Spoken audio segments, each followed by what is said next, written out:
fierce among Armenian Azerbaijans living on the border. Student athletes balance book with Olympic training.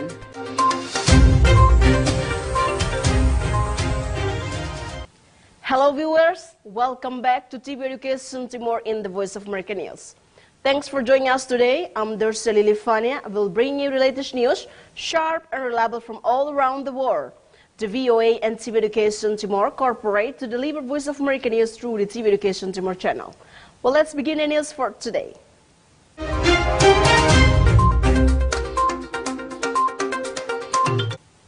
More than half of the Kenyan capital, nearly 5 million people, live in slum, where many young people are lured by drugs and crime. In one neighborhood, a group is using the game of chess to help transform the life of young people. Sarah Momanyi is a chess player in Mukuru Kwanjenga, one of Kenya's informal settlements. At 15, she's a teen sensation in the sport, but her start wasn't easy. When I started playing chess, it was hard because I was like the only girl, and my grandmother she never supported me because of playing with boys. It was really hard. It's been 5 years since a sports outreach ministry introduced chess to this informal settlement to help keep young people away from drugs and crime. Every Saturday, the students here practice the game for 5 hours. The sport has provided a safe avenue for Momanyi and other young residents to hone and perfect their skills. The chess initiative has drawn about 800 students from various schools within Mukuru Kwanjenga, which has a population of about 500,000 people. Josephat Owila is a national chess instructor and head coach with the Sports Outreach Ministry. Socially, they are good because they can be able to coexist with others in the society. Also, in their schools, their respective schools, they are performing well, which means that they are critical thinkers and they are creative also.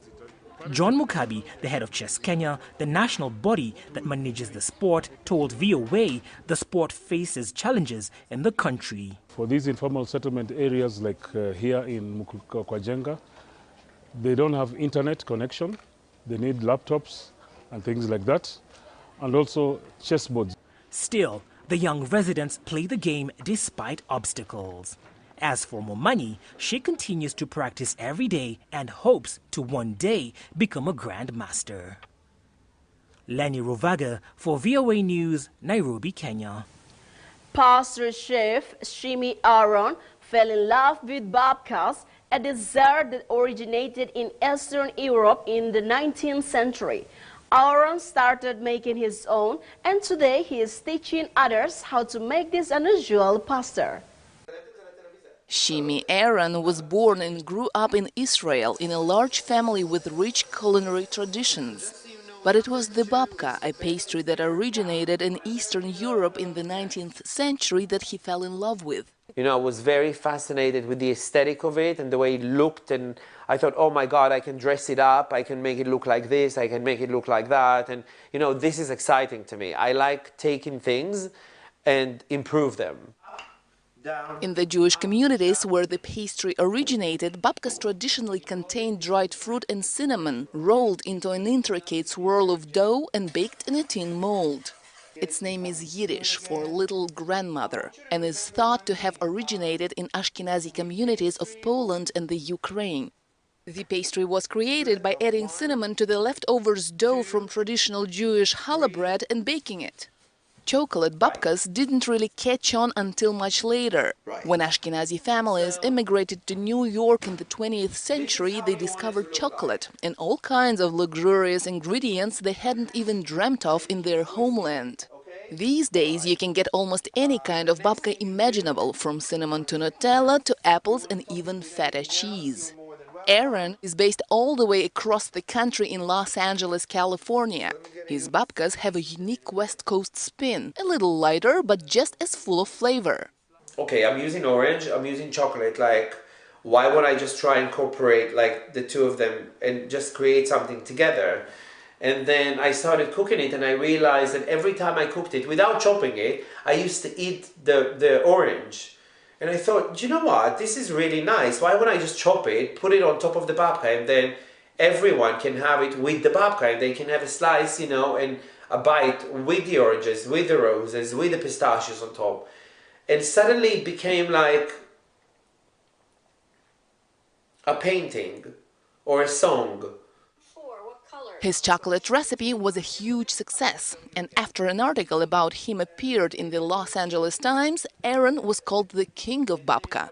He couldn't make his chocolate dessert fast enough, and people were signing up for his online bakery courses. My husband, who's standing here next to me, Boris, he's Russian descent, and he's addicted to babkas, addicted. I have no idea where he found out about it. He doesn't know either, he doesn't care. But actually, we cannot find a real good babka around here. We normally go to the store and, you know, buy whatever. So when I saw the article about shimi, I thought it would be really a good investment in my marriage. And I took the class for Boris. I want to show you what I did. I'm just gonna.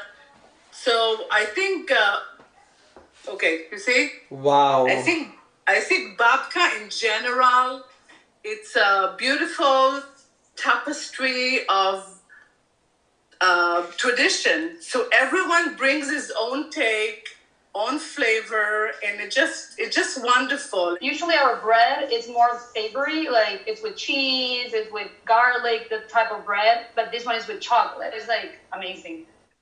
For Aaron, babkas are more than a dessert. It's a way to show his creativity, and the main ingredient required to make a delicious babka, he adds, is love. Julho for VOA News, Los Angeles, California. After last year's Summer Olympics in Japan were postponed because of the pandemic, some American student athletes have been balancing school and training in anticipation of this year's games in Tokyo. College athletes had to put their Olympic dreams on hold while balancing classwork with training after the 2020 Tokyo Games were postponed because of COVID-19. One of those students is Megan Jastrab, who attends Milligan University in Tennessee. She will be competing in track cycling for Team USA this summer.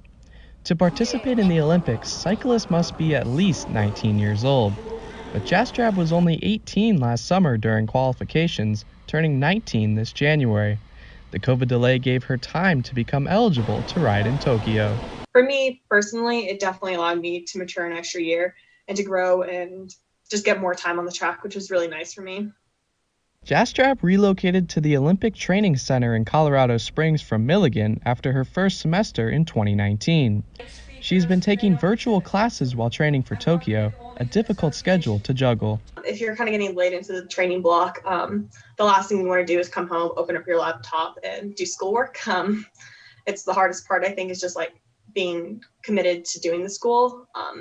And I'm motivated in my academics and training, so it's a little bit easier for me.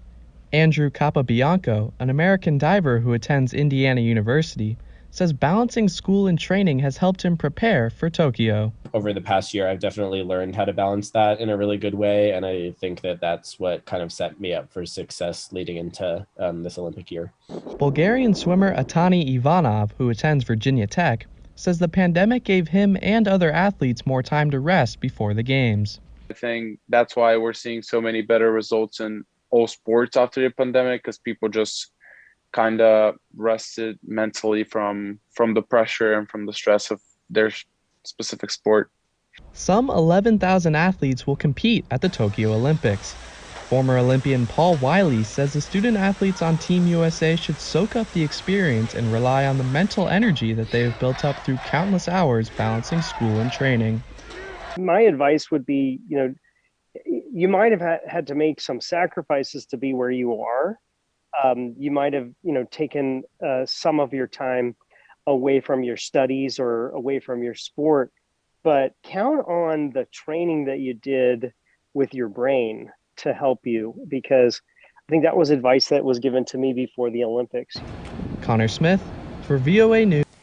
20 years after freeing Afghanistan from the grip of the Taliban, U.S. and NATO troops are living for a generation of Afghans who grew up during that time. Recently, on the streets of Kandahar, a Humvee carrying Afghan special forces came under attack from Taliban fighters. The next day, the Taliban reportedly raised their signature white flag over a key border crossing with Pakistan. This video comes from a Taliban spokesman, and VOA cannot independently verify its content, but it claims to show an unnamed Taliban fighter at the border pledging the group's commitment to safeguarding Afghan security forces and local businesses. But many Afghans see the Taliban as a threat to their way of life. Madina Sadat is a civil rights activist and mother of two. She lives in Kabul and says the mood in Afghanistan is changing. When the US and NATO and European countries got involved in Afghanistan, people started to live normal lives. But when foreign agencies decided to leave Afghanistan, a fear spread, especially among women. We are worried about what will happen to us and what will happen to our family members in the future. Meanwhile, from his shop in Kabul, Murtaza, who has only been in business for a year, has his own concerns as a small business owner. We want a better future, a future without war, without coronavirus, and without steep prices, because we all want a peaceful life. He adds that uncertainty for his business rises as the Taliban's footprint grows. I must say I'm very worried. Maybe many problems will multiply, and maybe I won't be able to support my family. Our biggest fear is that if the Taliban enter Kabul, they will create massive fear and terror in people's minds and drive them away from their homes. Murtaza says the international community should do more to pressure the Taliban into joining a peace process with the Afghan government. Madina Sadat doesn't see that happening. Taliban are the same as they were 20 years ago. The ideology is the same as before.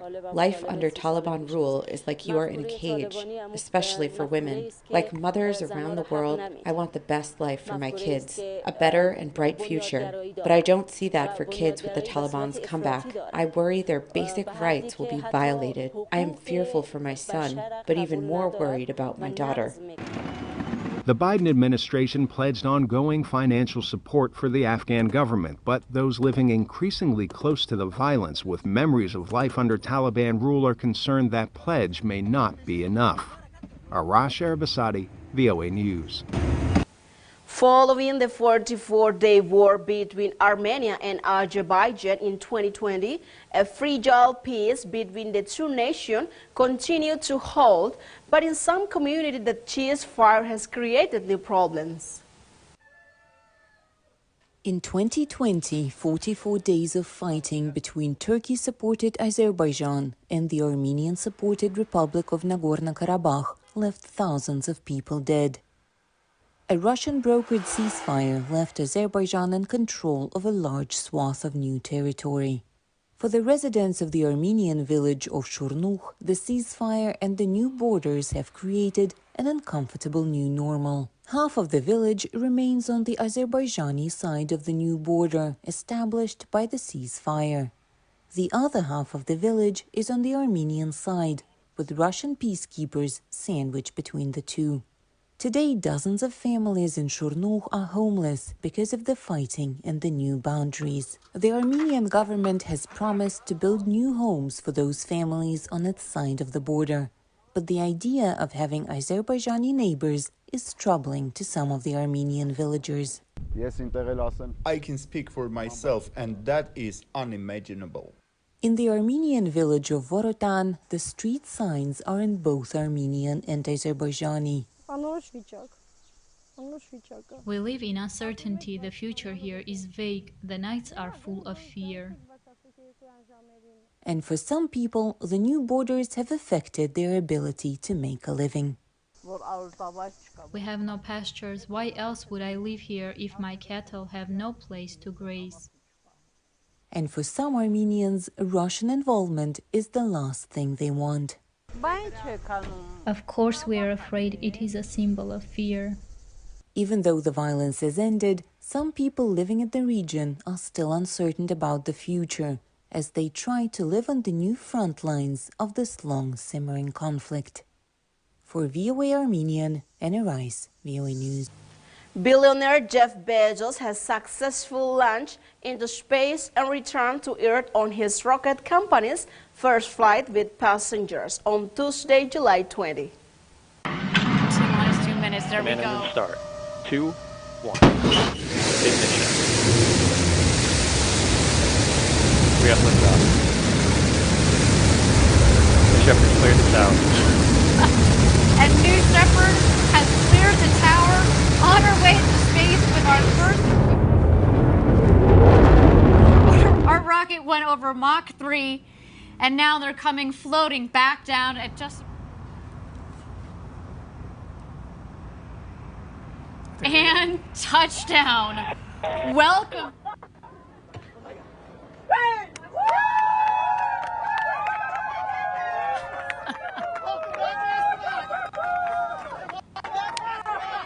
What a day again here, a successful launch and landing. In the Indian capital, tattoo studios have seen a growing demand for memorial tattoos in the wake of the second wave of the COVID pandemic that has claimed tens of thousands of lives. As she gets a tattoo, Rakshita Gupta says her father, who died from COVID-19 2 months ago, meant everything to her and her sister. He taught us to be independent, he taught us to be brave, he gave us all the freedom we need, he taught me everything I knew. The Guptas are among the thousands of families who lost loved ones during a ferocious second wave of the pandemic that shrouded New Delhi in grief in April and May. Some are now memorializing their loss in tattoo studios. That pain is very internal and it will take time, but yeah, just getting a tattoo is like, I don't know, it's a way of, just putting it out there that maybe, to us that how much are we missing him. I don't know how to live without him, and I thought I want him to be with me. Increasingly, young people have been coming to studios to get body art as a way to express their personality or style. But the growing demand for memorial tattoos is recent. They vary from phrases to images with a special meaning, like the identical ones these sisters chose for their first tattoo. These are the angel wings, because he's our angel watching this over all the time. For tattoo artists, memorial tattoos are more challenging. Some want to always see the tattoo. Others don't want a constant reminder of their loss. Either way, tattoos are milestones on the body. Tattoos are like that. It's like your soul that you carry on your sleeve, what I feel. But at times it can be painful, at times it can be memorable, how you take it. Moments of grief are often shared. Sometimes they pour their heart out that, they have lost. Sometimes I talk to them and know, what they are going through. At his studio, Lokesh Verma spends more time conceptualizing memorial tattoos than he did before. He feels they are helping heal a city swept by grief. Mostly people who are very scared of pain, when they're getting a memorial tattoo, they don't even feel the pain as much. They are just thinking about that person whom they lost. So it is more like a therapy to them, and going through this whole ritual of pain and, thinking about them and seeing their image or their signature or their writing come up on their skin. That may be true. The Gupta sisters are contemplating a second tattoo, also memorializing their father. Anjana Pasricha for VOA News, New Delhi. From smartphones to billboards, digital display are everywhere. But some companies say the ideal display in the human eye itself, and they're developing some eye-opening smart contact lenses.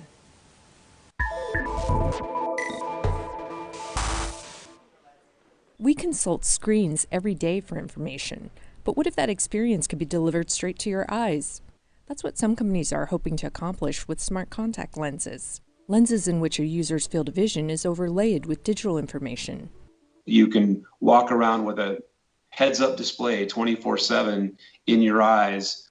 It may seem like a far-off concept, but engineers at startups are already developing smart lenses that marry augmented reality with everyday contact lenses. Michael Hayes is with Inwith Corporation, which created a prototype using a Bausch & Lomb lens. We started from the safety and the efficacy of contact lenses as they are now, And then we worked out how to integrate circuitry into those kind of lenses. Smart contact lens makers say their discreet appearance is a major draw. There's no geek factor to it. When Google Glass came out a few years ago, people didn't want to adopt it because of the fact of the aesthetics. While InWith works with soft contact lenses, another company uses a more rigid medical-grade lens. Steve Sinclair of MojoVision says the custom-fitted Mojo lens is all about invisible computing. We should be able to get the information we want when we want it, but also stay engaged with the real world. MojoVision claims to have made the world's smallest and densest micro-LED display. We can pass data wirelessly to that display, and it projects it onto your retina. Both InWith and MojoVision's lenses work in tandem with the user's smartphone to relay information to the lens. MojoLens has built-in motion and image sensors. It's all about eye tracking and understanding your intent, and when you're not interested in that information, it just disappears. It'll likely be years before consumers can test drive these lenses, but the technology is already proving they're more than meets the eye. Tina Trin, VOA News. Well, viewers, this is all the news for today's section. For more information, please contact us on number 77452794. I'm Lilifania with all crew of TV Education Timor and VOA. We would like to say thank you so much for watching. Have a great day and see you next time. TV Education Timor is the future inspiration.